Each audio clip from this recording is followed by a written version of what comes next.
Dobrodošli nazaj. Sem Nec iz Level Up Training Centra. Danes vam bom pokazal, kako bi naj pravilno veslali.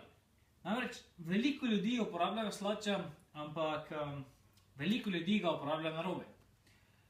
Napake, ki se največkrat pojavljajo, so dokaj preproste za popraviti in s tem bomo dosegli boljši rezultat na samem veslaču, porabili manj energije in definitivno to, kaj si najbolj želimo, je zmanjšali možnost poškodb.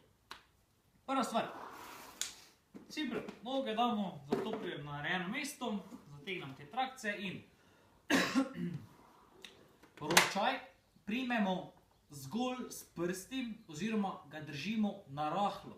Namreč, če bi držali ročaj zelo tesno, bi po parih metrih, kilometrih najverjetneje odpovedali roke in s tem bi morali prenehati veslati ali pa zmanjšati tempo.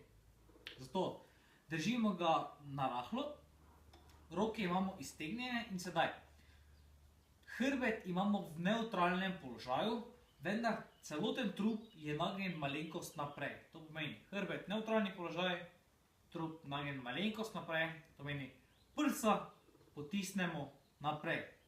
Premik se dogaja v samem kolku. Zato nevtralni položaj hrbtenice, še vedno nevtralni položaj hrbtenice, vendar sam trup je pomaknjen malenkost naprej. Gib začnemo z nogami. Na rahlo držimo ročaj, roke so iztegnjene, hrbet v nevtralnem položaju, prsa nekoliko naprej, oziroma sam trup nekoliko nagnjen naprej in iztegnemo noge, hrbet ostane v nevtralnem položaju. Nato odpremo boke, oziroma drugače povedano, trup nagnemo nekoliko nazaj. Nevtralni položaj hrbta, odpremo boke, oziroma trup nagnemo nazaj in ko smo v tem položaju, zaključimo z rokami. Potegnemo pod prsi. In sedaj, da se vrnemo v prvotni položaj, gremo v obratnem vrstnem redu nazaj. To pomeni, iztegnemo roke, zapremo kolk oziroma boke, sam trup potisnemo naprej, pokrčimo noge. Še enkrat. Iztegnemo noge, trup nazaj, zaključimo z rokami. Iztegnemo roke, trup naprej, pokrčimo noge. Probajte razmišljati, da vse poteka v ravni liniji.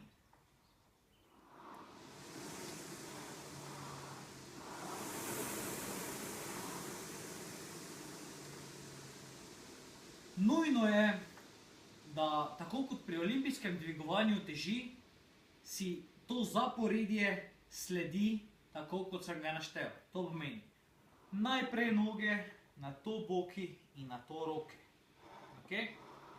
Sedaj, najpogostejše napake. Prva napaka je, da sam ročaj peljemo okoli kolen. To izgleda nekako takole.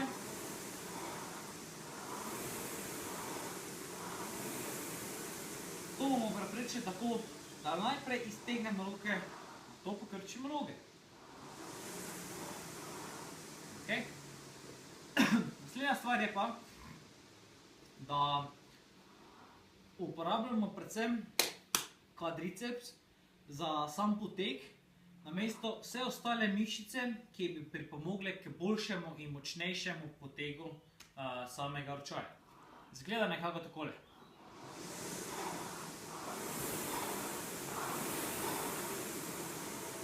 Poskušamo se iz tega položaja spraviti v ta položaj, saj s tem bomo aktivirali še mnoge druge mišice, ki so definitivno potrebne za učinkovit zamah, oziroma za veslanje. Sedaj, kako hitro veslamo in kakšen je tempo dejansko? Dajmo si zamisliti takole. Vsi se spomnimo, ko smo še včasih našim sosedom Hrvatom hodili na morje, imeli oni gumijasti čolnček, ki smo ga pol ure napihovali, da smo se lahko 20 minut vozili. Izgleda nekako takole. Vzeli smo veslo, dali vodo in močno zamahnili oziroma potegnili, nato počasi po zraku ponovno spravili veslo v prvotni položaj, zamahnili, počasi spravili v prvotni položaj in medtem smo sproščeno in globoko lahko zadihali. Prav tako enaka stvar je tukaj. Močno potegnemo, nato imamo čas, da globoko zadihamo in se pripravimo za ponoven poteg. To vam bo pomagalo, da boste med samim workoutom lahko bolj sproščeno in globje dihali, s tem boste porabili manj energije in dosegli boljši rezultat.